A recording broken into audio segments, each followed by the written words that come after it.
Hello, it's me, it's your boy, Casey. No, I can't pull off that type of persona.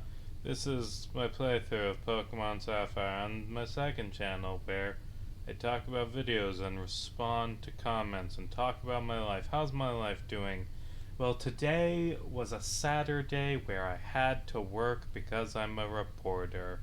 And admittedly, I don't work 9 to 5 during the week because I have to work on weekends and nights. It works out. It's fine. I had to go to a high school speech competition because I work at a small town newspaper, and lots of old people, they like their grandkids seeing them in the photos in the paper and like the quotes. And man, I did speech in high school, and I gotta say, teenagers are not good at speech. Like, even slightly. I was bad. I was awful. I did improv, and it wasn't good. I was very bad at improv in high school, and so are a lot of the kids I saw. Few of them were good. Few of them I thought were good. I don't know. And the thing that like always struck me doing like speech competitions in high school is the short films, because every single person thinks, "Ooh, I'm gonna be different, and I'm gonna do like I'm gonna do horror," and they're always unwatchable. I did a I did a 50s B movie comedy short film in high school, and it went on to state because it wasn't a bad horror film. Yeah, Zubat, that's fine, I guess. Let's just chuck a ball. So, you're gonna make me. Actually, I don't want to knock it out though, so I guess I'll be careful. Yeah. So that's what my day was like. It's still really, really cold.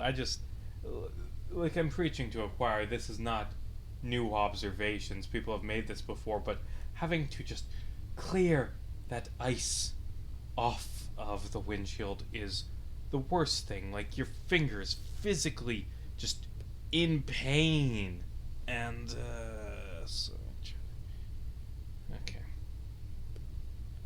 Like, I hate this cold. It is just terrible. Like, I, on Monday morning, could not get in to the office because the door was frozen, because like there was condensation apparently from the warmer air on the office on the metal door, which caused water, which froze over this cold snap, and then just couldn't open it. So I'm just standing out there with my key, hand shaking, just frozen fingers, like physically in pain, trying to unlock this door and not working, and I curse like a motherfucker as I'm doing it, but no one else is out in this cold right now, so it doesn't even matter, and it is just the worst, and I had to use the back door. Oh god, it was terrible. So that's what my Monday was like. And then I had to work that night. Like, see, I said I work nights, and I had to write up the story because we print on Tuesday mornings, and we had to push this one back because it was pertinent news. I live in Iowa, uh, and there was the Iowa caucus, which is dumber than a normal primary. I think the caucus is kind of dumb and stupid, in all honesty. Just let me vote. Like, the people, like, I talked to people there, half of them had filled out their ballots before the, like, debate stuff even started. Just let it be a vote. People do not decide when they talk to their neighbors at a caucus event. And so, yeah, no shock. I was so goddamn right wing, and it didn't used to be that way. Like, when I was a kid, Iowa was a purple state. Now it is one of the farthest right wing states in in the country.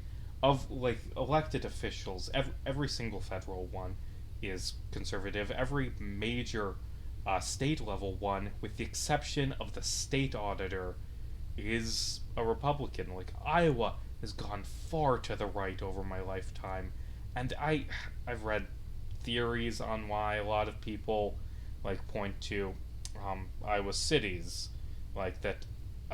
like Des Moines and Cedar Rapids, Iowa doesn't have a lot of good cities, and so college graduates go to Chicago or Minneapolis, and so all the young people are leaving the state, and young people tend to be more progressive. So Iowa just becomes a echo chamber of just the oldest people on the planet, like elderly Republicans, and um, you know,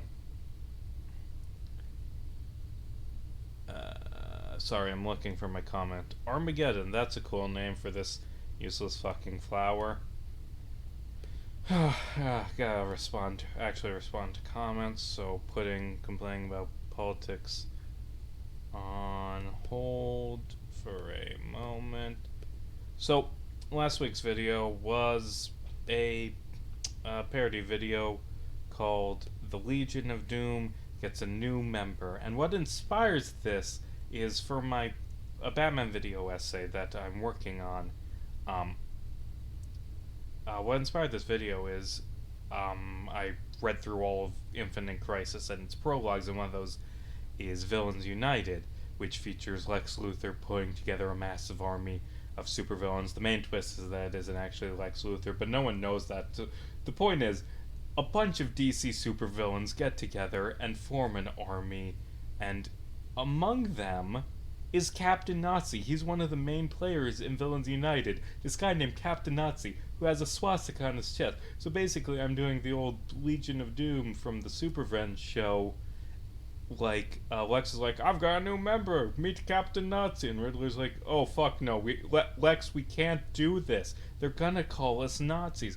Anyway, I made that skit, and apparently it wasn't good, just based on the comments. Someone says it's like Saul JJ, who's like, not funny. One guy, I don't have it in front of it, wrong button, said, no, just no. One guy said, you need to watch more Saul JJ, and hey, yeah, I watch Saul JJ, and I think that he's a funny guy, but I don't know. I did not get a great reception on that video. There were a few comments that were, constructive, like this one that I'm naming a Pokemon after my. Could have been pretty funny. You got some good ideas going on here. I would just work on your timing. You don't really pause the punchlines, and you drag out the setup. Also try to differentiate your voice on different characters, not trying to dog on you. You got something cooking. And I like that, because that's, like, constructive, and I can actually learn from that. Like, I think I can be too wordy in my comedy videos sometime. It's a big problem. I'll admit that. I'll admit that these guys got some points. And the other one, Armageddon, I wouldn't go that far. It's just slow, and the key part of comedy is timing. They're at least giving advice. See, I can respond to negative comments. I'm not one of those people who Googles my name on Twitter to find people talking shit about me so I can yell at them, because people don't talk shit about me on Twitter because no one gives a shit about me. I am a very, very tiny YouTuber. And honestly, I kind of like hate mail, because it's always, I've talked about this before, I get the best hate mail. Just, man, there's something about people that hate me that just, they have such a way with words. Like, it's what I use for my description on Tumblr. Is someone once called me a contrarian anarchist dipshit for saying I didn't think Adobe should be put in charge of writing copyright laws to stop AI art. Like, I thought, that's a bad idea. And the other really good comment I've gotten over the years is, you are the James Cameron of pretentious film criticism. And okay, he's like an acclaimed director. He is arguably the most successful and beloved director who has ever lived. I will take that. Yeah. Well, let's go to my bread and butter Homestuck comments, and I'm just moving around my windows. Hold on. ZMax15 says, just occurred to me, Act 7 is a series of events that are occurring with circumstantial simultaneity, that's a concept in Homestuck where things are happening at the same time, even though they aren't. Like, Doc Scratch has a whole rant about it, whereas, like, basically similar events sometimes happen at the same time in Homestuck, or at the very least are shown at the same time because they're significant. Like the big example is Vriska's fight with Jack and Rose's fight with Jack are shown at the same time. They're cut together, but they don't happen at the same time. Vriska's fight with Jack happens like 2 days after Rose's fight, or in a different universe with Jack got put in the time capsule for 400 years. The point is, they aren't taking place simultaneously from Jack's perspective, but from the reader's perspective, they're the same time. Um, the comic invented the term to basically sync up events in different universes with disconnected timelines, but it's also got a ton of narrative and thematic weight behind it. Yes, Homestuck is all about the themes. It's a comic that is mostly about themes. And that sounds pretentious, but it is. Homestuck is a story about a couple of very specific topic. Misspeaking. Homestuck is a story about a couple of very specific concepts, and pretty much everything it does is to get across these themes of narrative. In the end, Vriska, Calborn, and the victorious heroes all get exactly what they want. It just happens that two of those three want to be at the head of a conflict that will almost certainly kill them. The kids who won got out because they won't have to be cosmically important and die for it until the epilogues. But I'll talk about the epilogues later. Oh, the thing I had to do today, while I'm waiting in between different shows at the speech competition, is I got to work on reading something for my next Homestuck video essay, which is on the Homestuck epilogues, and I didn't reread the Homestuck epilogues. I reread Harry Potter and the Cursed Child, because sometimes I do that on my channel in video essays, where I'll talk about something that's thematically related to what I'm talking about, but isn't directly. Like, in my Wannabes video, I started out by talking about Black Panther, so I can establish the sort of era that Wannabes was created in. How there was this kind of racist. I don't know why I said kind of. It is definitively racist portrayal of Africa in the 1960s in American comic books, and Black Panther is a good introduction to that because it's. And when I say Black Panther, I mean the original Fantastic Four issue by Jack Kirby and Stan Lee that introduced Wakanda, is what I talked about in last year's video essay on Wannabes. I talk about it and how it's racist, just very, very racist, but also can later contrast it with Wannabes because, it's racist and stereotypical, but at least there was a level of respect for black people from Kirby and Lee that did not exist in Wannabes. But anyway, so I'm reading Harry Potter and the Cursed Child because I think it is the work that reminds me the most of the Homestuck epilogues, and it's so bad. It's so bad. I don't interact with Harry Potter at all anymore because J.K. Rowling is just a colossal piece of shit. But I can acknowledge that there were decent writing in the Harry Potter books and movies, at the very least, decent enough that it had an emotional effect on so many people, and so many people found meaning in it. And I, admittedly, when I was in junior high, really enjoyed Harry Potter and found a lot of meaning and enjoyed it.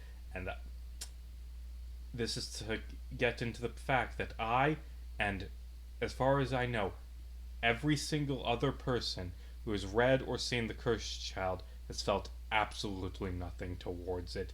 It's bad fan fiction, is my whole point, is how I'm tying it into the Homestuck epilogues, but it's a very particular type of bad fan fiction, where it's just so many weird, dumb tropes that you see in fan fiction appearing in an officially published sequel that was made by the author and two other guys, and it's debatable how much and who did what, but yeah, The Cursed Child, Harry Potter and the Cursed Child, it is bad. Okay. So my thinking right now for getting this team is that I am going to do Quilava and Ghastly, and maybe Bellsprout, although I don't know. I'm not a big Bellsprout fan. And I need to. This is Primo. He gives you 3 eggs. Eggs count as gift encounters. I can use them in a Nuzlocke. I can get a Mareep, a Wooper, and a Slugma. 2 of those are useful, and Slugma's the one that isn't. But did I forget? I forgot to turn on the fast mode. Oops. So we've been running slower. I will get that off screen because it is so tedious to get Primo's codes. And I'm going to start training up my Ghastly, although I'm not really going to use it. By the way, Harry Potter and the Cursed Child. Like, so let me walk you through the plot of this. Um, so basically, it's about Harry's son Albus and Draco's son. Is his name like fucking Scorpius? It's like a lame name. Um, and they're like best friends, and they act like a couple. They have better romantic chemistry than Harry and Ginny.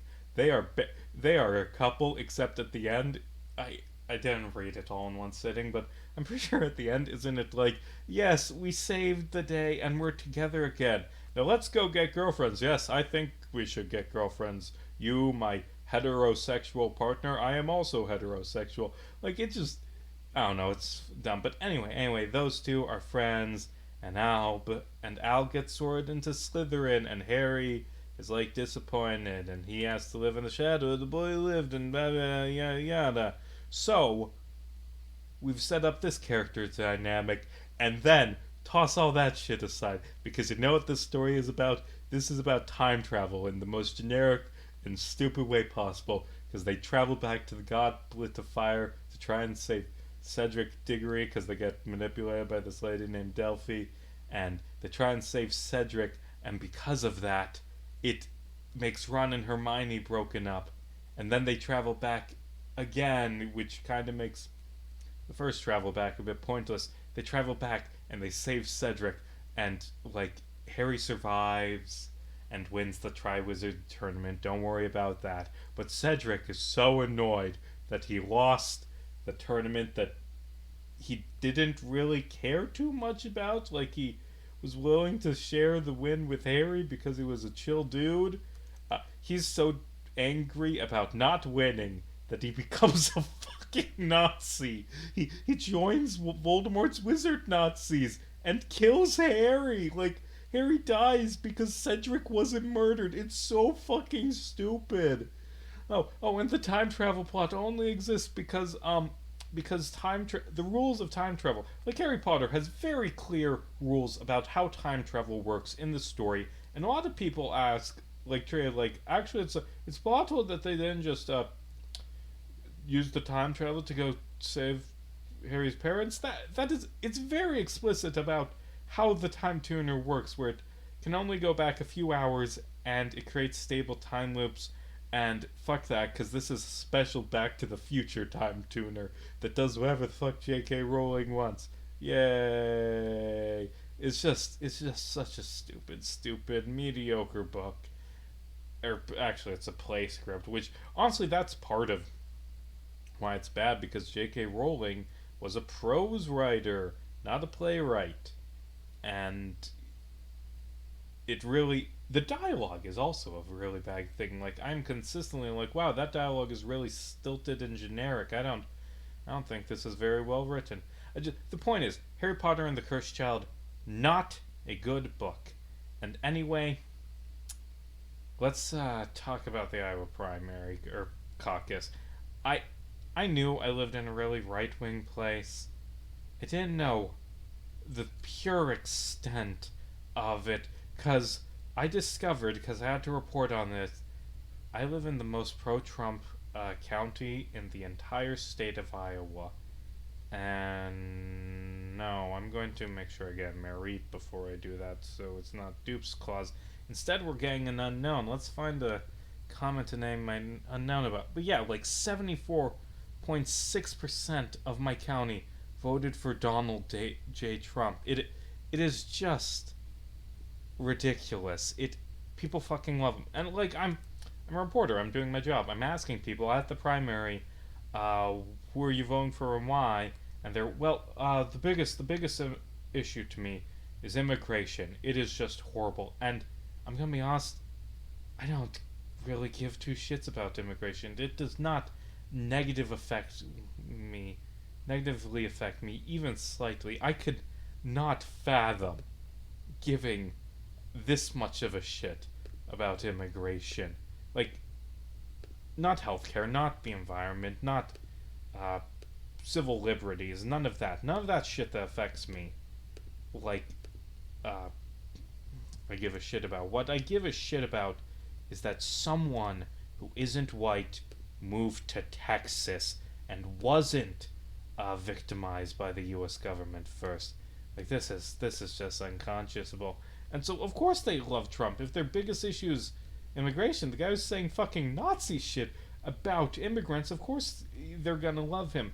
Uh, like, ooh, he says that immigrants are poisoning our bloodlines. Like, it is not exaggeration to call that shit Nazi, but well, I mean, when you're already really racist against immigrants, I mean, a little Nazism is, yeah, we're not bad people. We're just really concerned about the fact that America is no longer a white Christian fascist ethno state. Hey, we're not bad people, and the thing, Trump supporters are kind.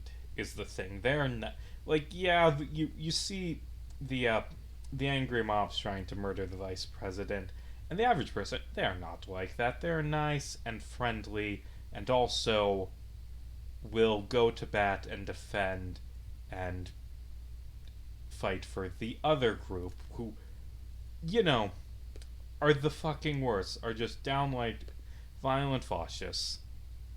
So, I don't actually know if they are nice in that situation. No, they aren't. It's the average person, like Trump voter, in my experience, is someone who would give you the clothes off your back, who would give you a fucking kidney, who would treat you with nothing but kindness and respect as long as you were a straight white American Christian. If you were not, they would actually, no, I was gonna say they would beat you to death with your bare hands, but that uh, it belays the sort of moral cowardice I think a lot of like right wing Trump supporters have, because they don't themselves want to do this violence. They would never personally kill an immigrant, but they would absolutely vote for a president who promises that he will.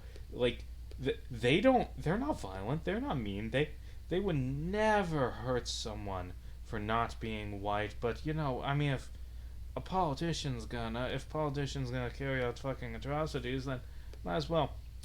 Yeah.